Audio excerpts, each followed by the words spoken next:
हाल की जो घटनाएं घटित हुई हैं हमारे समाज के भीतर में डॉक्टर साहब, वो कहीं ना कहीं चिंतन की ओर ले जा रहा है। सुन के कहीं ना कहीं एकदम भय भी उत्पन्न होता है कि बिल्कुल ऐसा कैसा हो रहा है समाज में। कि हम कहते थे कि मेरी महिला दोस्त है एक, हाँ। कुछ लोग लिखते हैं सिंगल रेडी टू मिंगल। आज के यूथ कहते हैं मैं उसके साथ रिलेशन पे हूँ। रिलेशनशिप इन रिलेशनशिप और ये फ्रेंडशिप कभी भी रिलेशनशिप में कन्वर्ट हो सकती है। ये जो रिश्ते हैं मैरिज होने के बाद, ये लिव इन रिलेशन संघर्ष में क्यों बदल जाते हैं, क्यों फाइट होने लगती है? यानी कि कहीं ना कहीं हम कमिटमेंट से सोशल बॉन्डेज में बनना नहीं चाह रहे हैं, लेकिन रिलेशनशिप बनाना चाह रहे हैं। नमस्कार, आज हम उस विषय पे बात कर रहे हैं जो घर की दीवारों के भीतर दबा रहता है, जहां रिश्ते जो कभी प्रेम और विश्वास से बंधे थे अब अविश्वास और आक्रोश में बदलते चले जा रहे हैं। आज रिश्तों में प्यार की जगह पीड़ा और संवाद की जगह शोर क्यों आ गया है? हमारा समाज किस दिशा में जा रहा है? जहां घर जो शांति का स्थान था अब संघर्ष का अखाड़ा बनता जा रहा है। दोस्तों, विवाह सिर्फ दो शरीरों का मेल नहीं है, दो संस्कारों का समन्वय है। जब मन घायल हो गया और संवाद मौन हो जाए तब हिंसा का जन्म हो जाता है। आज हम इसी विषय पर बात करेंगे उस शख्सियत के साथ जो वैदिक विज्ञान में पीएचडी है और एनएलपी के मास्टर ट्रेनर हैं, जो मन की गहराइयों को समझते हैं और एक वैदिक चिंतक हैं जो शास्त्रों में समाधान ढूंढ रहे हैं। Let's welcome to doctor Anil Gupta. तो सब बहुत बहुत अभिनंदन, बहुत बहुत स्वागत। नमस्कार पांडे जी। नमस्कार जी। और विषय जो हमने लिया आज उस पे लेके घर के अंदर ये हो क्या रहा है। घर होता था शांति के लिए, लेकिन अब अशांति महसूस होने लगी है। हाल की जो घटनाएं घटित हुई हैं हमारे समाज के भीतर में डॉक्टर साहब, वो कहीं ना कहीं चिंतन की ओर ले जा रहा है। कुछ समय पहले आपने देखा होगा कि बेंगलुरु के एक सॉफ्टवेयर इंजीनियर ने लाइव फांसी लगा ली थी, सुभाष नाम था उनका। फिर मेरठ की घटना आपने थी, दिल दहलाने वाली घटना थी, जब एक पति को पत्नी ने ड्रम के अंदर दफन कर दिया था। अभी हाल में ही एक घटना आपने देखी होगी, रायपुर से भी घटित होती है। वो क्या रहा है समाज के अंदर में, तो हम ये समझना चाह रहे थे आपके साथ में और अपने दर्शकों को बताना चाहते थे। एक मनोविज्ञान के साथ साथ में वह व्यक्ति जो ब्रेन को भी समझता हो, तो माइंड और ब्रेन के कॉम्बिनेशन के थ्रू हम आपसे समझना चाहेंगे डॉक्टर अनिल जी। पहली बात तो मैं ये कहूंगा पांडे जी, आपने एक बहुत अच्छा टॉपिक चूज किया है डिस्कशन के लिए, क्योंकि ये प्रेजेंट के समय की एक बहुत बड़ी रिक्वायरमेंट है। जो समस्याएं या जो घटनाएं घट रही हैं आसपास, या जो हम न्यूज सुन रहे हैं, सुन के कहीं ना कहीं एकदम भय भी उत्पन्न होता है कि बिल्कुल ऐसा कैसा हो रहा है समाज में। तो शुरुआत करते हैं डेफिनेशन ऑफ रिलेशनशिप से या रिलेटिव से। ऐसा कहा जाता है रिलेटिव का मतलब होता है विद वूम यू कैन रिलेट, यानी रिलेटिव वो पर्सन है जिसके साथ आप रिलेट कर सकते हैं। लेकिन जनरली हम समझते हैं रिलेटिव का मतलब होता है जो जिसके साथ मेरा खून का रिश्ता है, राइट।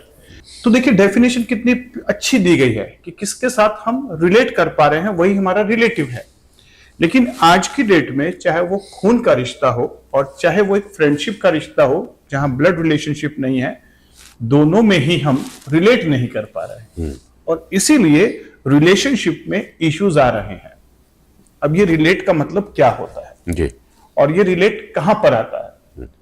इसका मतलब है कंपैटिबिलिटी, जिसके साथ आप दिल खोल के बात कर सके, अपनी बातें साझा कर सके, अपने दुख दर्द दोनों बांट सके, जहां पे कोई दिखावा ना हो, जहां पे कोई छल कपट ना हो। शायद उसी को हम रिलेटिव या रिलेशनशिप कहते हैं।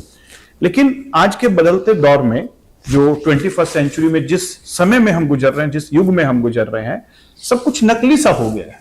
सोशल मीडिया या ये कहिए इस दुनिया में हम दिखावे के अंदर में ज्यादा जा रहे हैं और उसके अंदर की गहराई किसी भी चीज की नहीं समझ रहे हैं। या हम ऐसा भी कह सकते हैं कि लोग आज उथला जीवन जी रहे हैं, गहराई नहीं है, सोच के अंदर भी और समझ के अंदर भी। तो ऐसे में जब हम रिलेशनशिप में जाते हैं, किसी भी रिलेशनशिप की बात करें हम, तो उस समय हम ये नहीं सोचते कि हम क्यों जा रहे हैं इस रिलेशनशिप में, या इस रिलेशनशिप से हम एग्जैक्टली पाना क्या चाह रहे हैं। रिलेशनशिप से मेरा तात्पर्य एक नए रिलेशनशिप की बात है। चाहे अगर हम बात करें एक अगर एक बॉय और गर्ल शादी करने के बारे में सोच रहे हैं, एक नए रिलेशनशिप में जाने की बात कर रहे हैं, वहां की बात आ गई। चाहे हम एक फ्रेंडशिप कर रहे हैं किसी के साथ, नया स्कूल या कॉलेज में मैं गया तो उस स्कूल या कॉलेज में जो मुझे जिन लोगों से इंटरेक्शन हुआ उसके साथ में फ्रेंडशिप के रिलेशन में जाना चाह रहा हूं। और आजकल तो जैसे मैं सोशल मीडिया में यूथ के साथ जुड़ता हूं या काउंसलिंग के लिए जो यूथ आते हैं, मुझे कुछ नई टर्मिनोलॉजी भी सुनने को मिलती है। मैं कभी यहाँ पे आप बात कर रहा था, आप सब बात कर रहे हैं रिलेशनशिप की। आज एक पहला सा वर्ड हो गया रिलेशनशिप का मतलब क्या बोलो हो गया है, बॉय एंड गर्ल कुछ समय के लिए अगर साथ में रहते हैं तो रिलेशन हो जाता है। आज बड़े पहले एक जमाना था सर कि हम कहते थे कि मेरी महिला दोस्त है एक, हमारा और आपका एक समय था। फिर धीरे से समय बदला, आज हम 20-15 साल 20 साल पीछे जाते हैं तो कहते थे यार वो मेरी गर्लफ्रेंड है, मेरा बॉयफ्रेंड है। बट आज के यूथ कहते हैं मैं उसके साथ रिलेशन पे हूं। राइट, ये बदल गया। अभी आप रिलेशन की डेफिनेशन दे रहे थे तो कह रहे थे जिससे हम रिलेट कर पाते। बट जब यूथ अगर ये कहता है कि मैं उस लड़की के साथ रिलेशन पे हूं या उस लड़के के साथ मैं रिलेशन में हूं, जब लड़की कहती है तो ये कौन सा रिलेशन हुआ? बिल्कुल, मैं उसी बात पे आना चाह रहा था कि जब हम यूथ के साथ या टीन के साथ, टीनेजर्स के साथ बैठते हैं, बातें करते हैं, तो वहां पे समझ में आता कुछ नई डेफिनेशन आ गई है। पहले होता था रिलेशनशिप, Right. और लोग डालते भी थे। आजकल सोशल मीडिया पे डाला जाता है इन रिलेशनशिप। कुछ लोग लिखते हैं सिंगल रेडी टू मिंगल, कुछ लिखते हैं relationship in relationship. In relationship यहां तक तो ठीक था, पहले हमारे हमारे कॉलेज में भी चलता था। हम फेसबुक पे डाला करते थे कि वेदर यू आर मैरिड और अनमैरिड। राइट, मैरिड और अनमैरिड से फिर बात आया सिंगल रेडी टू मिंगल और only single not ready to mingle. Right, और उसके बाद आया इन रिलेशनशिप, मतलब वो मैरिड नहीं है लेकिन रिलेशनशिप में है। यानी इसका मतलब ये समझा गया कि वो शायद किसी के साथ एक रिलेशनशिप में है, कमिटमेंट कर चुका है और अब उसे किसी और गर्लफ्रेंड की जरूरत नहीं है। लेकिन अभी जो नई टर्मिनोलॉजी सुनने को मिल रही है मुझे तो नहीं समझ में आती है। एक है सिचुएशनशिप। अरे बाप रे। सिचुएशनशिप का मतलब, जैसा मैंने थोड़ा बहुत कुछ लोगों से बात करने की कोशिश की, समझने की, तो वो कहते हैं सिचुएशनशिप का मतलब कुछ ऐसा है कि हम रिलेशनशिप में नहीं है, कमिटमेंट नहीं है, फ्रेंडशिप है, और ये फ्रेंडशिप कभी भी रिलेशनशिप में कन्वर्ट हो सकती है, लेकिन कोई कमिटमेंट नहीं है। तो एक नई टर्मिनोलॉजी और आ गई। फिर कुछ लोग मतलब रिलेशनशिप में हम कमिटमेंट कर लेते हैं, सिचुएशनशिप में ये है कि हम कभी भी बाहर आ सकते हैं। Yes. लाइन लगी हुई है। राइट, ना राइट लगी हो ना लगी हो, मतलब कमिटमेंट नहीं है, फंसने की कंडीशन नहीं है, पर सोचने कंडीशन नहीं है। ठीक है। और फिर एक और वर्ड सुनने को मिलता है बेंचिंग। अच्छा, तो भाई इसके बारे में भी मुझे थोड़ा सा मैंने रिसर्च किया तो कुछ पता चला कि मतलब आप सिचुएशनशिप में हैं लेकिन एक आपका बॉयफ्रेंड या गर्लफ्रेंड एक और है जो बेंच पर वेट कर रहा है। अगर आपका ये ब्रेक हो तो वो एंटर कर जाएगा। जहां तक मैं समझता हूं, हो सकता है मैं गलत भी समझ रहा हूं, लेकिन मैंने ये कुछ थोड़ा बहुत सोशल मीडिया से ही समझा। तो ये इस प्रकार की जो चीजें आ रही हैं इन्हें समझने की जरूरत है। भाई हमारी तो समझ के बाहर है ये सारी चीजें, शायद यूथ को समझ में आ रहा हो, लेकिन जो भी हैं, जो भी नाम दे रहे हैं हम रिलेशनशिप को, अल्टीमेटली ऐसे बहुत सारे क्लाइंट्स मेरे पास में आते हैं जो ब्रेकअप हो गया है और ब्रेकअप के बाद उनको डिप्रेशन, एंजाइटी या कहीं बार सुसाइडल थॉट्स भी आते हैं और उनकी पूरी पर्सनैलिटी डिस्टर्ब हो जाती है। मतलब mental health, emotional health, social health, एक अलग सी दुनिया में जीना शुरू कर देते हैं। फिर वो कहीं ना कहीं ड्रग्स या नशे का भी शिकार हो जाते हैं इसी चीज को लेके कि उस ब्रेकअप से बाहर आना है मुझे। राइट। तो डॉक्टर अनिल गुप्ता जी हैं और रायपुर में पॉजिटिव हेल्थ जोन एक इंस्टीट्यूट है, वहां पे आप फाउंडर डायरेक्टर है और ऐसे बहुत सारे केसेस आपके पास आते रहते हैं। इसलिए हमने इस चर्चा को आगे बढ़ाने की सोचा क्योंकि एक ज्वलंत विषय है। और डॉक्टर कल भी मैं 2-3 जगह हुआ था और बैठक में था तो इस विषय पे चर्चाएं होने लगी कि यार समाज को हो क्या गया है। ऐसे बुद्धिजीवी वर्ग सर मिल जाया करते हैं और वही तो उन्हीं की बातों को लेकर के मैं आपके साथ चलता हूँ कि चाहे रिलेशनशिप हो रही हो, चाहे सिचुएशनशिप हो, चाहे जो भी हो, है तो कहीं ना कहीं फ्रेंडशिप है और हम रिलेशन पे जाते हैं। और जब दो विपरीत ध्रुव मिलते हैं, मेल एंड फीमेल आते हैं, तो कहीं ना कहीं वो रिलेशन आगे चल करके कमिटमेंट पे कन्वर्ट होना चाहिए और मैरिज का संबंध ले लेता है। मगर ये जो रिश्ते हैं मैरिज होने के बाद संघर्ष में क्यों बदल जाते हैं, क्यों फाइट होने लगती है और फाइट इस कदर हो जाए कि उन्हें या तो अलग होना पड़ता है और नहीं अलग हुए या तो कोई सुसाइड कर लेता है या कोई जेल चला जाता है और नहीं तो फिर किसी न किसी की हत्या हो जाती है। बिल्कुल ठीक। तो अभी तक जो हमने बात किया कि रिलेशनशिप, सिचुएशनशिप, बेंचिंग, लेकिन एक और चीज देखने को मिलती है, live in relationship. Live in relation यानी कि कहीं ना कहीं हम कमिटमेंट से सोशल बॉन्डेज में बनना नहीं चाह रहे हैं, लेकिन रिलेशनशिप बनाना चाह रहे हैं, है ना। कहा जाता है ना कि हम सब ह्यूमन बीइंग सोशल एनिमल हैं, यानी हमें सोशली एक दूसरे का साथ चाहिए और इसीलिए हम शायद रिलेशनशिप में जाते हैं। तो ये जो रिलेशनशिप है, इसके अंदर में जो ये इस प्रकार के वर्ड्स आ रहे हैं, तो इसका मतलब भी कहीं ना कहीं ये हो रहा है कि हम किसी भी प्रकार के कमिटमेंट से डर रहे हैं, या कमिटमेंट में जाने के बाद कहीं डर है कि कहीं ऐसा तो नहीं कि वो रिलेशनशिप मेरे लिए जान का जंजाल बन जाए, जी का जंजाल बन जाए। और देखने को भी मिल रहा है कि जो डाइवोर्स के केसेस हैं वो बढ़ते जा रहे हैं। पहले तो केवल डाइवोर्स के केस बढ़ रहे थे, अब तो रिलेशनशिप में ऐसी चीजें देखने को मिल रही हैं कि शादी होने के बाद मर्डर या एक्स्ट्रा मैरिटल अफेयर, किसी दूसरे के साथ भाग जाना, ये भी एक बड़ा इशू हो रहा है। इशू हो गया।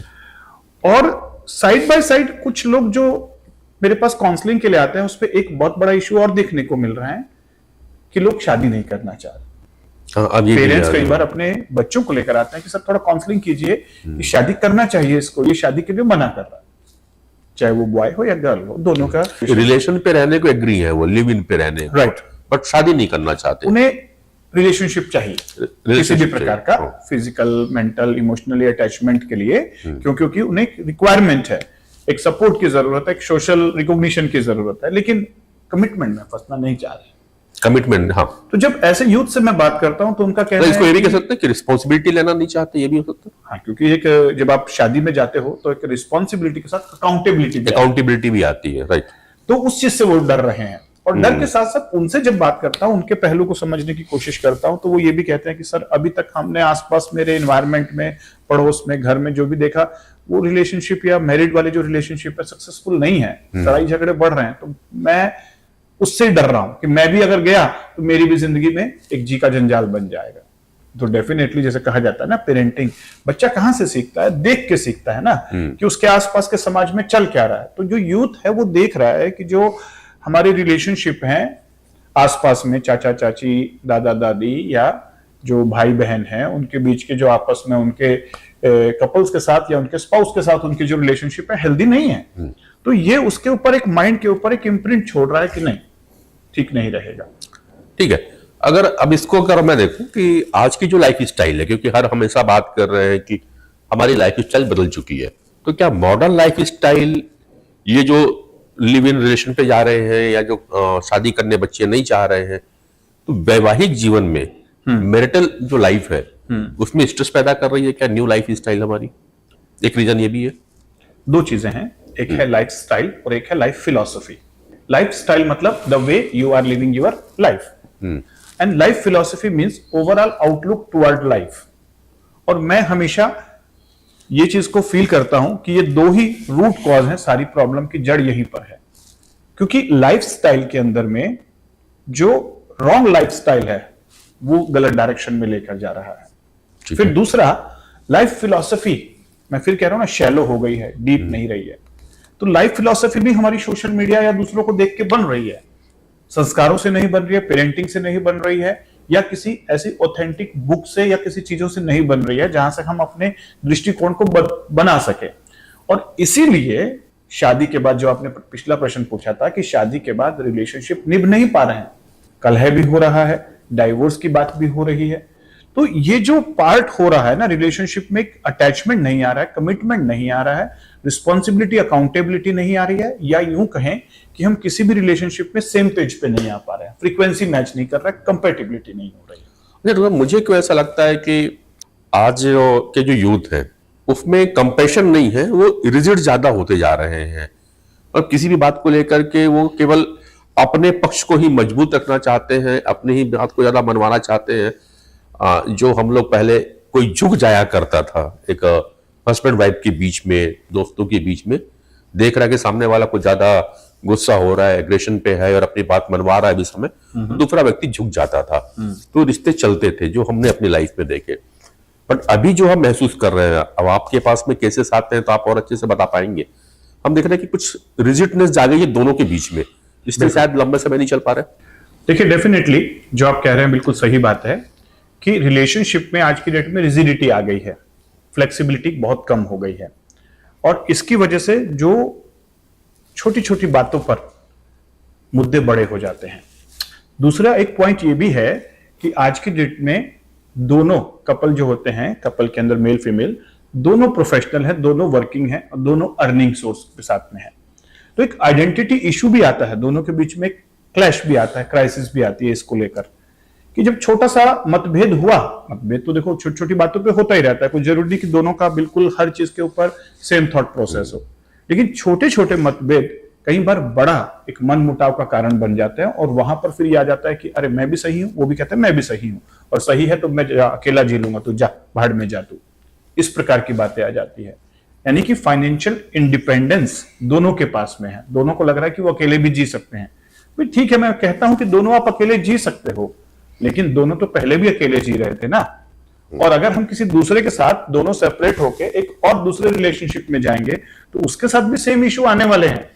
तो मैं हमेशा जब भी कोई डाइवोर्स लेने वाला कपल मेरे पास काउंसलिंग के लिए आता है तो मैं हमेशा एक ही बात कहता हूं कि देखिए, आप दो सेपरेट हो सकते हैं, लेकिन आप ये समझिए अगर आप दो सेपरेट होकर दो नए रिलेशनशिप बनाएंगे तो दो लोगों की और जिंदगी बर्बाद करेंगे, क्योंकि आप अगर इनके साथ नहीं निभा पा रहे हैं तो आप समझिए कुछ तो ऐसे इश्यूज हैं जो आपको समझने हैं, आपके अंदर प्रॉब्लम है, आपको भी समझने हैं, आपके अंदर इश्यूज हैं, और यही इश्यूज जब आप किसी दूसरे के साथ रिलेशनशिप में जाएंगे वहां पर भी धीरे धीरे उभर के ही आएंगे। बिल्कुल। तो ऐसे में फ्लेक्सिबिलिटी और होना बहुत जरूरी है, और दोनों के बीच में एक ये कंपैटिबिलिटी बनाना कि देखिए मतभेद हो सकता है, लेकिन हम मतभेद पे बैठ के डिस्कशंस करेंगे और कोई भी चीज उसको मनभेद में कन्वर्ट नहीं होने देंगे। कैसे कि मैं हमेशा कपल को ऐसा कहता हूं जो हस्बैंड वाइफ होते हैं कि किसी बात पे अगर मन मुटाव हो गया, कोई बात नहीं, होता रहेगा, लेकिन रात को कभी भी उसको सॉर्ट आउट किए बिना ना सोएं, क्योंकि रात भर अगर वो माइंड में चलता रहा तो उसकी एनर्जी कहीं गुना हो जाएगी, और सुबह भी अगर मन मुटाव गया तो फिर वो चीज धीरे धीरे एक बड़ा इशू क्रिएट कर सकती है। बहुत अच्छी बात कही सर। मैं करीबन 8वीं 9वीं का छात्र था, उस समय हमारे एक भाई साहब की शादी हुई थी, काफी करीबी रिलेशन था, और भाभी आई तो हमने फिंगर किया, झगड़ा हो गया था सवेरे सवेरे, और सवेरे जब हम उठे तो देखे कि दोनों फिर से हंसी मजाक कर रहे हैं। तो मैंने पूछ बैठा, बोला भाभी कल तो झगड़ा हुआ था और आज फिर हंसी मजाक चालू है आपका? बोले देवर साहब, पति पत्नी के बीच का झगड़ा सवेरे चालू होता है और शाम को खत्म हो जाता है, यही पति पत्नी है। तो एक बहुत अच्छी संदेश उन्होंने दिया, और हमने भी देखा कि जीवन में सुखी वही है जिन्हें पति पत्नी के बीच में तकरार हो सुबह की और शाम की चाय के साथ में खत्म हो जाए, वही आदर्श पति पत्नी जीवन जी पाते हैं। और शायद इसी व्यवस्था को हमारे वैदिक विज्ञान में, हमारे वैदिक लोगों ने, ऋषि मुनियों ने गृहस्थ आश्रम का नाम दिया है। गृहस्थ आश्रम है, आश्रम, और आश्रम के अपने अनुशासन होते हैं डॉक्टर साहब। तो आप वैदिक विज्ञान में पीएचडी हैं और बहुत से लोगों को इस हिसाब से भी आप काउंसलिंग करते हैं, तो थोड़ा सा वैदिक विज्ञान की ओर से चलें और इस गृहस्थ आश्रम को हम अपने यूथ को भी समझाने का प्रयास करें जो आप काउंसलिंग करते हैं। बिल्कुल, देखिए वैदिक विज्ञान के अंदर की हम बात करें तो 4 आश्रम की जिक्र आता था, जिसमें जो पहला होता था बाल्यावस्था से लेकर किशोर अवस्था के बीच में, जिसको हम कहते थे ब्रह्मचर्य का पालन करना, ब्रह्मचार्य आश्रम। ब्रह्मचार्य आश्रम, जिसके दौरान बच्चा जो है पहले अपने घर में रहता था, फिर गुरुकुल में जाकर एजुकेशन स्किल डेवलप करता था ताकि उसकी लाइफ आगे चल सके, और इसी दौरान उसे वो लाइफ स्किल भी दिए जाते थे, वो समझ भी दी जाती थी, लाइफ स्टाइल भी दिया जाता था, लाइफ फिलॉसफी भी दी जाती थी, जिससे वो आगे के 3 आश्रम को सही तरीके से चला सकेगा। बिल्कुल। तो एक समस्या ये आई है आज के समय में कि आज की जो एजुकेशनल सिस्टम है उसके अंदर में जो ये लाइफ की एजुकेशन है वो स्कूल कॉलेज में नहीं मिल रही है। एग्री। जिसकी वजह से उसे ये समझ ही नहीं आ रहा कि गृहस्थ आश्रम में जाने के बाद मुझे क्या क्या चीजें अडॉप्ट करनी है, कैसे मुझे अपने मेंटल एटीट्यूड में चेंज लाना है, कैसे मुझे फ्लेक्सिबिलिटी लानी है, कैसे मुझे कंपैटिबिलिटी बनानी है। फिर वहां पर क्या होता था, गृहस्थ आश्रम में व्यक्ति एंटर करता था और गृहस्थ आश्रम को बहुत अच्छे से जीता था, और धीरे धीरे एक एज के बाद फिर वो वानप्रस्थ आश्रम में जाता था। मतलब अब धीरे धीरे वो डेलीगेट कर रहा है अपनी जो सीखी हुई चीजें, वो नेक्स्ट पीढ़ी को पास आउट कर रहा है, चाहे वो बिजनेस हो, चाहे वो घर चलाने की बात हो, चाहे वो उसको जीवन के प्रति समझ हो। और धीरे से फिर वो संन्यास आश्रम में जाता था। लास्ट की जो स्टेज होती थी जहां पर वो एक पूरा टोटली कट ऑफ हो जाता था सोसाइटी से और अपने अंदर एक्सप्लोर करता था और अपनी चीजों को एक शांति के साथ फिर अपने वापस एक नेक्स्ट जर्नी के लिए तैयार होता था। बिल्कुल। लेकिन आज के समय में जो एजुकेशन सिस्टम है उसमें लाइफ एजुकेशन सिस्टम नहीं है। वो कैरियर और फाइनेंशियल हेल्थ के लिए तो बहुत अच्छा है कि कैरियर आप अच्छा बना पाएंगे, टेक्निक सीख जाएंगे, टेक्नोलॉजी सीख जाएंगे, लेकिन लाइफ को चलाना नहीं सीख पाते। और इसी वजह से जो एक बड़ा प्रॉब्लम आता है जब रिलेशनशिप में जाते हैं, गृहस्थ आश्रम में एंटर करते हैं, तो वो नॉलेज तो हमारे पास है नहीं। शादी में सिर तो भिड़ा दिए हमने फेरों के टाइम पे, लेकिन सिर भिड़ाने के बाद उनकी जो माइंड के अंदर में, सिर के अंदर में माइंड है, माइंड के अंदर में एक आइडेंटिटी क्रिएट तो नहीं की है ना। हमारा जो पुराना कल्चर होता था उसमें शादी से कुछ दिन पहले हल्दी की रस्म होती थी और हल्दी के बाद घर से बाहर निकलना मना होता था। बिल्कुल। तो ये जानबूझ के ऐसे रिचुअल्स बनाए गए थे ताकि मेल और फीमेल, दूल्हा और दुल्हन दोनों के माइंड में एक आइडेंटिटी आ जाए, एक समझदारी आ जाए, अकाउंटेबिलिटी आए कि भाई अब आपके ऊपर कुछ रिस्पॉन्सिबिलिटीज आ रही हैं, अब आप ऐसे घर से बाहर रात को नहीं रह सकते, थोड़े से डिसिप्लिन में रहना पड़ेगा, अब आपको अकाउंटेबिलिटी, रिस्पॉन्सिबिलिटी देनी होगी। लेकिन अगर हम कोर्ट मैरिज करते हैं जाके तो वो रस्म तो हुई नहीं। तो कहीं ना कहीं पुरानी रस्में, कहीं ना कहीं इन चीजों के अंदर में वो सारी चीजें होती थी। प्लस जो शादी होती थी वो कई लोगों के सामने होती थी। बिल्कुल। तो एक वो होता था, कमिटमेंट होता था कि इतने लोगों के सामने मैं कमिटमेंट कर रहा हूं, बहुत सारे गवाह हैं। हाँ। तो जब कमिटमेंट ही नहीं है, जब एक दूसरे के बीच में कमिटमेंट, और दो लोगों ने कमिटमेंट किया, किसी ने सुना नहीं, किसी ने देखा नहीं, तो फिर तोड़ना भी बहुत आसान है। तो देखो, अभी जब आप बात कर रहे थे कि हिंदुइज्म की जो हमारी सनातन के जो रिचुअल्स है कहीं ना कहीं लोगों को आपस में अकाउंटेबिलिटी लेने की, रिस्पॉन्सिबिलिटी लेने की और सिखा देती हैं, लोगों के साथ में कैसे बिहेव करना ये सिखाया जाता था, जो कि आज के एजुकेशन सिस्टम के नहीं है। लेकिन डॉक्टर साहब, कहीं कहीं मुझे ये भी लगता है कि जो हमारा एजुकेशन सिस्टम है और जो समाज अभी आया है, यह समाज हमें केवल कंपटीशन की ओर ले जा रहा है, प्रतिस्पर्धा में बढ़ाता है, हर किसी को नंबर 1 बनाने की बात करता है। शायद कहीं ये भी तो रीजन तो नहीं है कि मेल फीमेल शादी के बाद भी अपने वर्चस्व की लड़ाई कर रहे हैं कि यस, नहीं, मैं भी तुम्हारे बराबर हूं या मैं तुमसे आगे हूं, मैं क्यों झुकूं। राइट। कहीं ना कहीं एक ये भी तोड़ रहा है। ये तो मैं इसलिए आ रहा हूं एक मन के अंदर में। अब जब बात आप एनएलपी की करते हैं, जब आप साइकोन्यूरोबिक की बात करते हो, तो माइंड और ब्रेन की ट्यूनअप की कर रहे हैं। अब मैं थोड़ा सा यहां चाहूंगा, क्या अगर ये चीजें दे तो दी गई है सर, ऐसा तो नहीं है कि नहीं दिया गया है, दे दिया गया है। यस, मैंने भी अपने घर में अपने बच्चों को कॉम्पीट करना ही सिखाया। राइट। मगर जब शादी के समय आती है तो शायद पेरेंट्स भी भूल जाते हैं। बीइंग ए पेरेंट्स मुझे लगता है कि शायद ये पढ़ाना हम कहीं पे छूट गए थे। अब ऐसी कंडीशन पे जब हम शादी की प्लानिंग कर रहे हैं बच्चों की, या कोई यूथ शादी की प्लान कर रहा है, तो जो पुरानी धारणाएं उनकी हैं कि मैं नंबर 1, तो नंबर 2 आने की प्रोसेस सिखाई जा सकती है क्या? क्या मन में और ब्रेन पे कहीं कोई नई फ्लॉपी या कोई नया पेन ड्राइव डाला जा सकता है, सॉफ्टवेयर? देखिए, जब भी ऐसे कोई कपल या ऐसे यूथ मेरे पास में आते हैं जो शादी से पहले काउंसलिंग ले रहे होते हैं रिलेशनशिप को बेहतर बनाने के लिए, तो हम उन्हें 2 चीजें सिखाते हैं। पहला चीज हम उन्हें कहते हैं कि आपको ये समझना है कि मेल एंड फीमेल दोनों का ब्रेन और माइंड अलग तरीके से वायरिंग है। एनएलपी कहता है कि मेल की साइकोलॉजी अलग है, फीमेल की साइकोलॉजी अलग है। दोनों को हर सिचुएशन का डिसीजन मेकिंग और रिएक्शन अलग अलग तरीके से होगा। बहुत सारी बुक्स भी आई हैं मेल और फीमेल साइकोलॉजी में, जिसमें one of the best book है जो कहते हैं man are from Mars and women from Venus. ये बुक हर किसी को पढ़नी चाहिए क्योंकि इसमें भी मेल और फीमेल साइकोलॉजी की बात की गई है। तो एनएलपी के अंदर हम इससे भी एडवांस चीजें बताते हैं कि मेल का माइंड कैसे काम करता है और फीमेल का माइंड कैसे काम करता है। जनरली मेल के साथ तो कंपेटिबिलिटी बना लेता है क्योंकि उसे मेल के माइंड की सारी चीजें पता है, लेकिन जब फीमेल के साथ उसे 24/7 रहना है। देखिए, एक रिलेशनशिप में या लव अफेयर में और शादी में बहुत डिफरेंस होता है। जब लड़का लड़की मिलते हैं वो 2 घंटे, 3 घंटे, 4 घंटे एक दूसरे के साथ रहते हैं, तो उस दौरान वो बल्कि एक दूसरे को केयर करने की कोशिश करते हैं और कहीं ना कहीं अपने आप को अच्छा दिखाने की कोशिश करते हैं। तो उनकी जो स्ट्रेंथ होती है वही सामने आती है। लेकिन जब उसी व्यक्ति के साथ 24 घंटे रहना हो, 24/7 रहना हो, 7 दिन भी रहना है, 30 दिन भी रहना है, 365 दिन भी रहना है, बराबर है। तो कुछ ही दिनों में स्ट्रेंथ के साथ साथ हर किसी की वीकनेस भी सामने आएगी। तो यहां पर मेल फीमेल साइकोलॉजी टकराएगी, यहां एक दूसरे की वीकनेस टकराएंगी जो एक्सपोज हो जाएंगी। जो दिखावा था वो खत्म हो गया।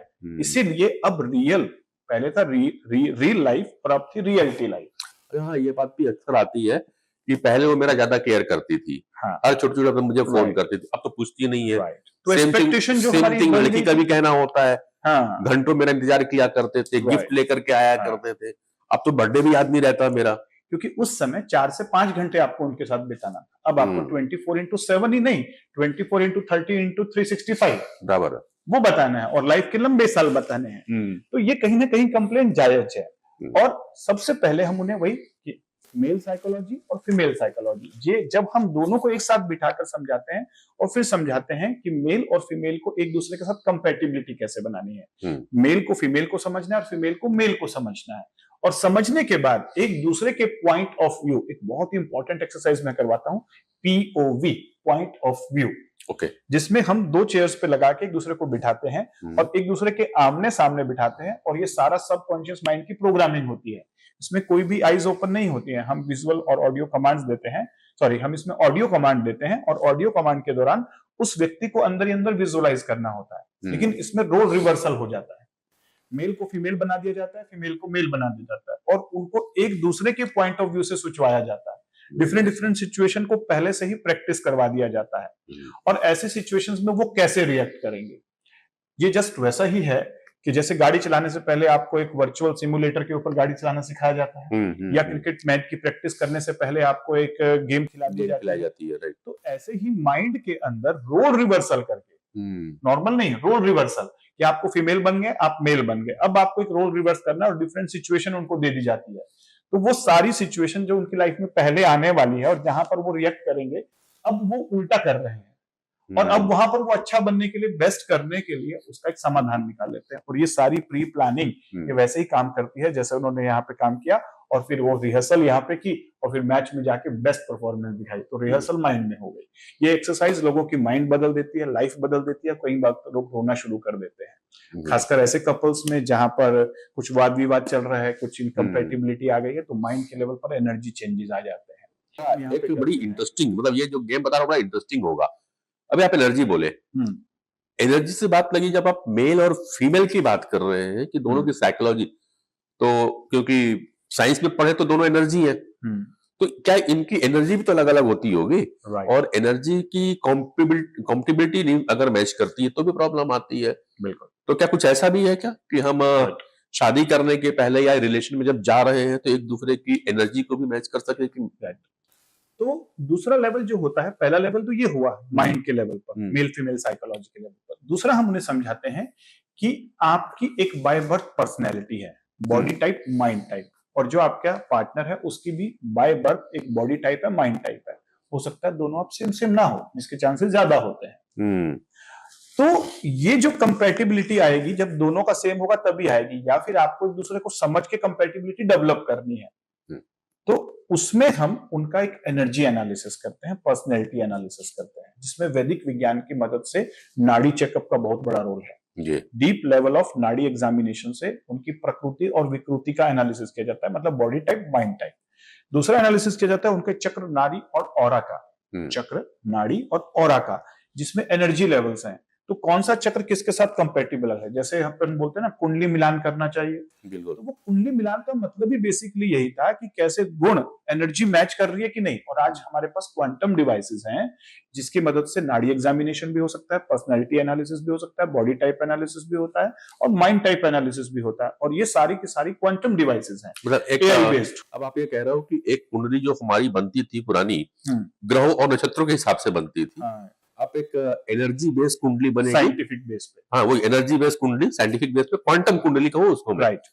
तो क्वांटम कुंडली बन जाएगी। तो ऐसे लोग जो पॉजिटिव एनर्जी से जुड़े हैं ना, वो अपने बच्चों की क्वांटम कुंडली बनवाते हैं, समझिए। यानी कि उनका पूरा एनालिसिस करके वो 2 दिन का एक पूरा सेशन भी करवाते हैं शादी से पहले, ताकि उनकी कंपैटिबिलिटी अच्छी हो सके, वो सेम पेज पे आ सके, वो रिलेट कर सके, वो रिलेटिव बन सके। और अदरवाइज वो सेम पेज पे नहीं होते हैं, इसकी अपनी जिंदगी चल रही है, इसकी अपनी प्रायोरिटीज हैं, इसके अपने बिलीफ हैं, इसकी अपने बिलीफ हैं। बिलीफ, वैल्यू और आइडेंटिटी। बिलीफ मतलब उनकी सोच, वैल्यूज मतलब उनकी प्रायोरिटीज, और आइडेंटिटी मतलब उनकी अपनी एक पहचान। जब तक दोनों आपस में अलाइन नहीं होंगे तब तक उनके बीच में एक रिलेशनशिप डेवलप नहीं होगा, रिलेट नहीं कर पाएंगे सेम पेज पे आना। बिल्कुल। तो घर के अंदर में अगर दो लोग अलग अलग विचारधारा के रहते हैं एक ही छत के नीचे, तो मतभेद होना लाजमी है और ये होता भी है। और किसी रिश्ते में अगर तकरार ना हो तो रिश्ता मजेदार भी नहीं होता। देखिए ना, भाई भाई में भी तो तकरार होती है, भाई बहन के बीच में तकरार होती है, मगर क्या ये रिश्ते टूट जाते हैं क्या? नहीं टूटते। तो पति पत्नी के बीच में भी तो तकरार होगी ही होगी। तो फिर ये क्यों टूट रहे हैं? इसका मतलब है कहीं ना कहीं हम कंफर्टेबल नहीं हो पा रहे हैं। और अगर हम एक दूसरे के साथ में सामंजस्य नहीं बनाएंगे, समन्वय नहीं बनाएंगे, तो फिर ये रिश्ता लंबा नहीं चलेगा। और डॉक्टर साहब, हमारे यहाँ तो एक से एक, जिन्हें हम भगवान कहते हैं, देवता कहते हैं, उनके साथ की उन जोड़ियों को देखिए किस तरह की रही है। विष्णु और लक्ष्मी का, ये लक्ष्मी पावरफुल है ना, सब उन्हीं के साथ चलते हैं, लेकिन उन्होंने विष्णु के साथ अपना स्थान कहां चुना? एक झुकाव की कैटेगरी में रहती है, फिर लक्ष्मी महानता पे चलती है। आप शिव और पार्वती की जोड़ी को देखिए, कितने सौम्यता, कितने खुशी के साथ उन्होंने जीवन को यापन किया है। शिव जैसा थे वैसा पार्वती ने एक्सेप्ट किया, जैसी पार्वती थी वैसा शिव ने एक्सेप्ट किया। वैसी ही राधा कृष्ण की है, रुक्मणी कृष्ण की कहानियों में देखिए, द्रौपदी अर्जुन के बीच के वार्तालाप को देखिए, सुभद्रा अर्जुन के वार्तालाप को देखिए। इन सारे ग्रंथों में केवल एक ही बात सिखाई जाती है कि आप चाहे कहीं से भी आए हो, आपको सामंजस्य बनाना है। इवन हम तो इन देवताओं की बात की डॉक्टर, अगर राक्षस कुल में जाए तो वहां भी देखते हैं, अगर ब्राह्मण थे और ब्राह्मण के साथ एक राक्षस कन्या का विवाह हुआ तो भी वो कंफर्टेबल हो गए थे। अगर एक गंधर्व कन्या का विवाह राक्षस के साथ हुआ तो भी कंफर्टेबल हो गए थे। अरे आप तो दो इंसान लोग हो, क्यों कंफर्टेबल नहीं हो सकते? अगर परेशानी आ रही है और आप प्लान कर रहे हैं रिलेशन पे जाने के लिए, और पेरेंट्स जो अपने बच्चों की शादी करने को चाह रहे हैं, तो एक बार वैदिक विज्ञान की ओर लौटिए, इस गूढ़ रहस्य को समझिए और मॉडर्न टेक्नोलॉजी के साथ, जो कि पॉजिटिव हेल्थ जोन में जो डिवाइसेस है, उनके साथ क्वांटम कुंडली का मिलान कर लीजिए और एक बार काउंसलिंग करवा लीजिए। रिश्ते लंबे चलेंगे और फिर कोई स्त्री जलने से या कटने से बच जाएगी और कोई पुरुष ड्रम में या किसी खाई में मौत के समाने से बच जाएगा। आपको वीडियो कैसा लगा कमेंट जरूर करिएगा। हम फिर मिलेंगे किसी नए विषय के साथ। मैं नरेंद्र और डॉक्टर अनिल। Thank you. नमस्कार।